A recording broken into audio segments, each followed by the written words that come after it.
आज है 31 जुलाई 2023, दिन सोमवार। Welcome back to Clean News UP. चलिए देखते हैं उत्तर प्रदेश की 25 फटाफट बड़ी खबरों को।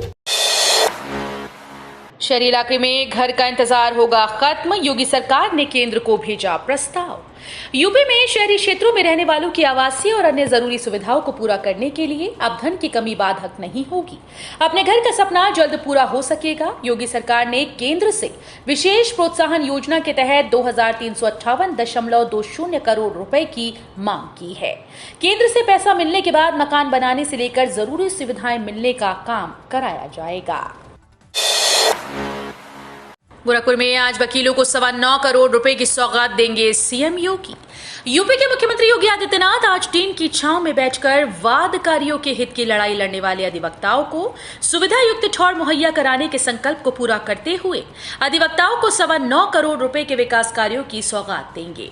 आधिकारिक सूत्रों ने बताया कि मुख्यमंत्री रविवार को गोरखपुर में आए और आज शाम प्रस्तावित कार्यक्रम में गोरखपुर कलेक्ट्रेट मुख्यालय परिसर में 3,46,21,000 रुपए की लागत से बने मल्टी स्टोरी अधिवक्ता चैम्बर्स और सदर तहसील में 4,54,24,000 रुपए की लागत से निर्मित अधिवक्ता चैम्बर्स का लोकार्पण करेंगी।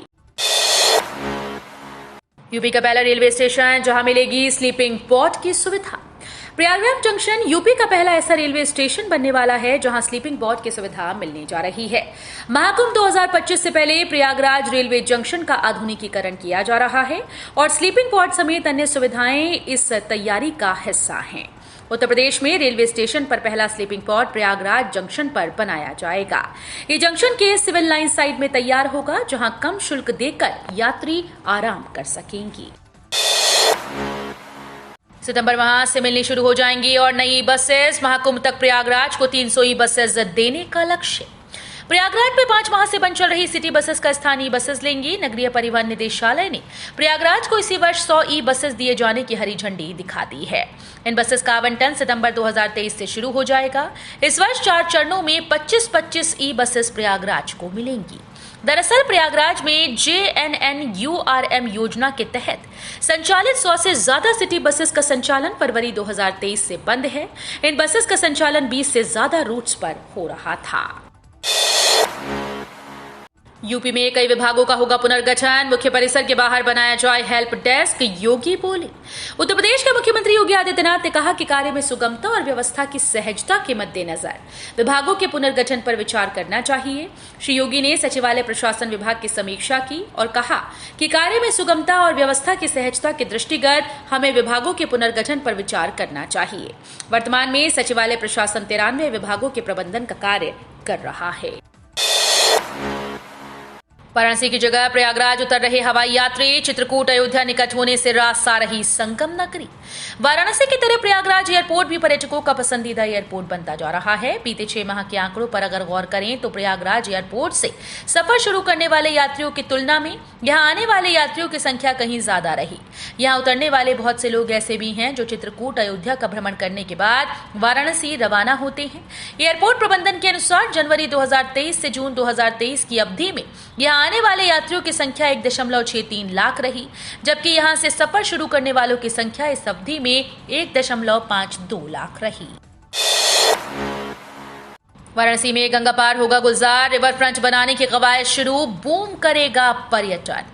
गंगा पार रेती पर रिवर फ्रंट बनाने की कवायद शुरू हो गई। रामनगर व पड़ाव के बीच PPP मॉडल पर रिवर फ्रंट का निर्माण कराया जाएगा। यहाँ करीब 7 किलोमीटर लंबी 4 लेन सड़क बनाई जाएगी। यहाँ पर्यटकों का रेला उमड़ेगा। इससे काशी में पर्यटन को और भी बढ़ावा मिलेगा। संस्कृत विश्वविद्यालय में अगले सप्ताह से ज्योतिष की OPD, फीस जानकर आपको होगी हैरानी। वाराणसी स्थित संपूर्णानंद संस्कृत विश्वविद्यालय में ज्योतिष की OPD के संचालन की सभी बाधाएं दूर हो गईं। 4 साल से ज्योतिष परामर्श केंद्र के शुरू होने का इंतजार कर रही जनता को जल्द ही ज्योतिष के सही और सटीक समाधान मिलेंगे। OPD शुरू करने के लिए विधायक निधि से 25 लाख रुपए मिले हैं। पूरी उम्मीद है कि अगस्त के पहले सप्ताह में ज्योतिष विभाग में OPD शुरू हो जाएगी। भक्तों के लिए खोला गया श्री राम जन्मभूमि पथ। अयोध्या में रामलला के मंदिर तक पहुंचने वाला श्री राम जन्मभूमि पथ को रविवार को खोल दिया गया। इस मौके पर भक्तों का सैलाब उमड़ पड़ा। जैसे ही ये पथ खोला गया, भक्तों का पूरा सैलाब मानो यहां उमड़ गया। पूरे मार्ग में बस लोग ही लोग दिखाई दे रहे थे। राजू भैया राज्य विश्वविद्यालय में 36 अतिथि प्रवक्ताओं की होगी भर्ती, जारी हुआ विज्ञापन। प्रोफेसर राजेंद्र सिंह राज्य विश्वविद्यालय में सत्र 2023-24 से कई नए व्यावसायिक पाठ्यक्रम शुरू होने जा रहे हैं। विश्वविद्यालय के पास ये विषय पढ़ाने के लिए स्थायी शिक्षक उपलब्ध नहीं, इसलिए अतिथि प्रवक्ताओं की भर्ती की जाएगी। ये प्रक्रिया 6 से 10 अगस्त तक पूरी कर ली जाएगी। इस बाबत विश्वविद्यालय प्रशासन ने विज्ञापन जारी कर दिया है। तेजी से पांव पसार रहा आई फ्लू, आंखों पर काला चश्मा और जेब में मिल रही आई ड्रॉप। हाथरस के सिकंदराव क्षेत्र में बारिश जनित रोग आई फ्लू तेजी से पांव पसार रहा है। बच्चों से लेकर बुजुर्ग तक इसकी चपेट में आ रहे हैं। बीमारी में लगने वाले चश्मों की कीमत एकाएक दुगनी तिगनी हो गई। हालात यहां तक हैं कि दुधमुहे बच्चों तक को बीमारी ने अपनी चपेट में ले लिया। आई फ्लू बीमारी का प्रकोप लगातार बढ़ रहा है। कस्बे में बच्चा बूढ़ा जवान अधिकतर आंखों पर काला चश्मा और जेब में आई ड्रॉप लिए नजर आ रहे हैं। आई फ्लू से दुधमुहे बच्चे तक नहीं बच पाए।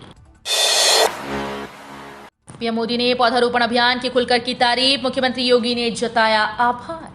मुख्यमंत्री योगी आदित्यनाथ के नेतृत्व में बीती 22 जुलाई को प्रदेश में हुए रिकॉर्ड 30.21 करोड़ पौधारोपण अभियान की सराहना प्रधानमंत्री नरेंद्र मोदी ने की। उन्होंने रविवार को मन की बात कार्यक्रम में पौधारोपण अभियान की चर्चा करते हुए इसे जन भागीदारी और जन जागरण का बड़ा उदाहरण बताया। बिना मान्यता के अवैध रूप से कक्षा संचालन किया तो होगी कार्रवाई, निर्देश जारी। उत्तर प्रदेश के मैनपुरी में बिना मान्यता के अवैध रूप से 9 से 12 तक की कक्षाओं का संचालन करने वालों पर माध्यमिक शिक्षा विभाग ने कार्रवाई करने का निर्णय लिया है। सचिव माध्यमिक शिक्षा परिषद के निर्देश के बाद जिला विद्यालय निरीक्षक सुधीर कुमार ने ब्लॉक प्रभारियों को निर्देश दिए कि वे अपने क्षेत्र में ऐसे विद्यालयों को चिन्हित कर कार्रवाई करें। सहजनवा के जमुआड़ में बनेगा पूर्वांचल का पहला व्हीकल स्क्रैप सेंटर, अगले माह शुरू होगा निर्माण। सहजनवा के जमुआड़ के पास पूर्वांचल का पहला व्हीकल स्क्रैप सेंटर खुलेगा। 2 एकड़ भूमि चिन्हित हो जाने के बाद परिवहन विभाग ने एजेंसी नामित कर दी। अगले माह से निर्माण कार्य शुरू हो जाएगा। व्हीकल स्क्रैप सेंटर बन जाने से स्क्रैप की बिक्री पर वाहन स्वामियों को अतिरिक्त सुविधाएं मिलेंगी। व्हीकल स्क्रैप सेंटर चालू हो जाने के बाद पुराने वाहनों को स्क्रैप कर बेचने के बाद नए खरीदने पर टैक्स और पंजीकरण में भी छूट मिलेगी। बेरोजगारों को 290 करोड़ फीस वापसी की उम्मीद, 1.5 लाख टीईटी पास को मिलेगा लाभ। एकेडमिक मेरिट के आधार पर 72,825 प्रशिक्षु शिक्षक भर्ती के लिए दिसंबर 2012 में आवेदन के रूप में 290 करोड़ रुपए फीस देने वाले अभ्यर्थियों को 1 दशक बाद फिर से अपनी रकम वापसी की उम्मीद जगी। इलाहाबाद हाईकोर्ट ने बीती 26 जुलाई को एक अभ्यर्थी राजकुमार मिश्र के मामले में सचिव बेसिक शिक्षा परिषद प्रताप सिंह बघेल को 10 दिन में फीस वापसी करने के आदेश जारी किए। डीएलएच की 1.33 लाख सीट्स रह गई खाली, अंतिम तिथि बढ़ाने का भी नहीं दिखा असर। डीएलएड प्रशिक्षण 2023 में प्रवेश को ऑनलाइन पंजीकरण के लिए दोबारा मौका मिलने के बावजूद 1,33,603 सीट्स खाली रह गईं। शासन की अनुमति के बाद परीक्षा नियामक प्राधिकारी कार्यालय ने आवेदन की अंतिम तिथि 27 जुलाई तक और फीस जमा करने की 28 जुलाई तक बढ़ाई थी। इसके बावजूद निर्धारित तिथि तक 1,21,246 अभ्यर्थियों ने पंजीकरण कराया। सीएम योगी सीधे लाभार्थियों से लेंगे फीडबैक, लखनऊ में कमांड सेंटर डैशबोर्ड का उद्घाटन। सीएम योगी आदित्यनाथ अब विभिन्न विभागों द्वारा चलाई जा रही सरकारी योजनाओं का फीडबैक सीधे लाभार्थियों से लेंगे। रविवार को उन्होंने लखनऊ के लाल बहादुर शास्त्री भवन में मुख्यमंत्री कमांड सेंटर और सीएम डैशबोर्ड का उद्घाटन किया। इस दौरान डिप्टी सीएम केशव प्रसाद मौर्य और ब्रजेश पाठक मौजूद रहे। आरबीआई ने शुरू की खास सुविधा, बिना एटीएम कार्ड के एटीएम से निकाल सकते हैं पैसा। आज के समय में सभी के पास एटीएम कार्ड है। ऐसे में जब भी आप एटीएम से पैसा निकालने जाते हैं तो डेबिट कार्ड की जरूरत होती है, लेकिन आज के तकनीकी दौर में बिना डेबिट कार्ड के भी पैसा निकाल सकते हैं। इसके लिए आपके पास सिर्फ एक मोबाइल फोन होना चाहिए। पैसा निकालने के लिए आपको एटीएम कार्ड की कोई जरूरत नहीं होगी। ये बैंकिंग सर्विस काफी दिनों से चल रही है। बहरहाल काफी सारे बैंक पहले से ही अपने ग्राहकों को बिना एटीएम कार्ड के पैसे निकालने की सहूलियत दे रहे थे, लेकिन अब आरबीआई ने इसका दायरा काफी बढ़ा दिया है। इस सुविधा के लिए आप यूपीआई के द्वारा पेमेंट का इस्तेमाल कर सकते हैं। प्रदेश में फिर से सक्रिय हुआ मानसून, पश्चिम यूपी में भारी तो पूर्वी में हल्की बरसात का दौर। 10 दिन तक यूपी से रूठे रहने के बाद मानसून एक बार फिर से लौट रहा है। पूरे यूपी में मानसून की सक्रियता बन रही है। ये सक्रियता मध्यम से तेज बारिश कराएगी। अगस्त के पहले सप्ताह तक बारिश के बने रहने की पूरी संभावना है। मौसम विभाग के अनुसार मानसून द्रोणी के उत्तर की ओर खिसककर अपनी सामान्य स्थिति से उत्तर में पहुंचकर लखनऊ से होकर गुजरने की संभावनाएं बन रही हैं। पंजाब के ऊपर बने चक्रवाती परिसंचरण के प्रभाव से प्रदेश में निचले क्षोभ मंडल में बंगाल की खाड़ी से आ रही नमीयुक्त पूर्वा हवाओं ने बारिश का एक माहौल तैयार किया है। चुनाव से पहले सपा की घिनौनी राजनीति, स्वामी प्रसाद मौर्य के बयान पर मायावती का पलटवार। समाजवादी पार्टी के नेता स्वामी प्रसाद मौर्य के बद्रीनाथ धाम को लेकर दिए गए बयान को लेकर विवाद छिड़ गया। बीजेपी जहां इसे लेकर सपा पर हमलावर है, तो वहीं अब बहुजन समाज पार्टी की मुखिया मायावती ने भी इस पर तीखी प्रतिक्रिया दी। बसपा सुप्रीमो ने मौर्य को आड़े हाथों लेते हुए इस बयान पर कड़ी आपत्ति जताई और इसे राजनीति से भरा बताया।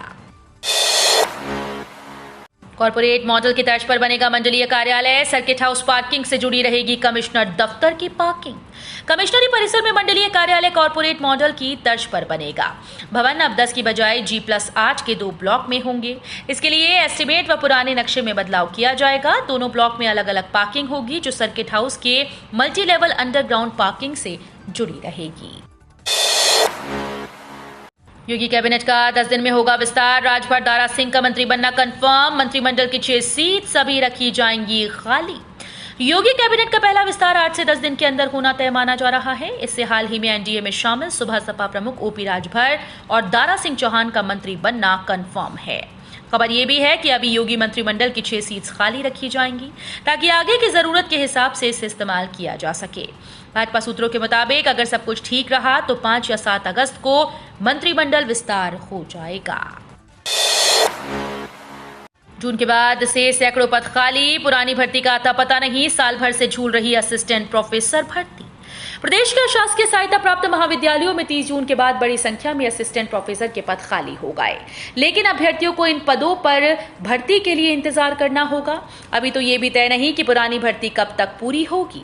अशासकीय महाविद्यालयों में असिस्टेंट प्रोफेसर के पदों पर भर्ती की जिम्मेदारी उत्तर प्रदेश उच्चतर शिक्षा सेवा आयोग के पास है, लेकिन भविष्य में नया शिक्षा सेवा चयन आयोग ही ये भर्ती कराएगा।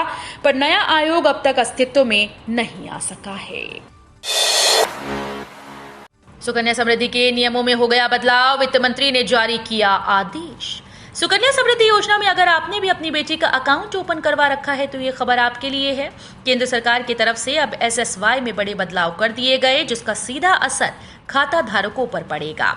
इस योजना की शुरुआत मोदी सरकार ने साल 2015 में की थी। इस योजना में खाता खुलवाकर आप अपनी बेटी के लिए बड़ा फंड बना सकते हैं और इस पैसे को आप अपनी बेटी की पढ़ाई या शादी में खर्च कर सकते हैं। अब केंद्र सरकार ने इसमें बड़ा बदलाव किया। अब से सुकन्या समृद्धि जैसी योजना में निवेश करने के लिए आपके पास में पैन और आधार कार्ड होना जरूरी है। क्या G20 समिट के लिए पुतिन आएंगे भारत? ऐसा हुआ तो भारतीय विदेश नीति के लिए होगी बड़ी सफलता। बतौर अध्यक्ष भारत G20 शिखर सम्मेलन की तैयारियों को अंतिम रूप देने में जुटा हुआ है। G20 समिट 9 और 10 सितंबर को नई दिल्ली में होना है। इस बैठक के ऊपर पूरी दुनिया की निगाहें टिकी हैं। ये भारत और भारतीय विदेश नीति के लिए बड़ा मौका है। रूस के राष्ट्रपति व्लादिमीर पुतिन G20 समिट में हिस्सा लेने के लिए सितंबर में नई दिल्ली आएंगे या नहीं? दरअसल ये सवाल उठता नहीं, क्योंकि सामान्य हालात में G20 के सालाना शिखर सम्मेलन में सदस्य देशों के राष्ट्राध्यक्ष या सरकारी प्रमुख आते ही हैं। तो ये थी आज की 25 फटाफट बड़ी खबरें। अगर आपको न्यूज पसंद आई हो तो वीडियो को लाइक और शेयर जरूर करें। धन्यवाद।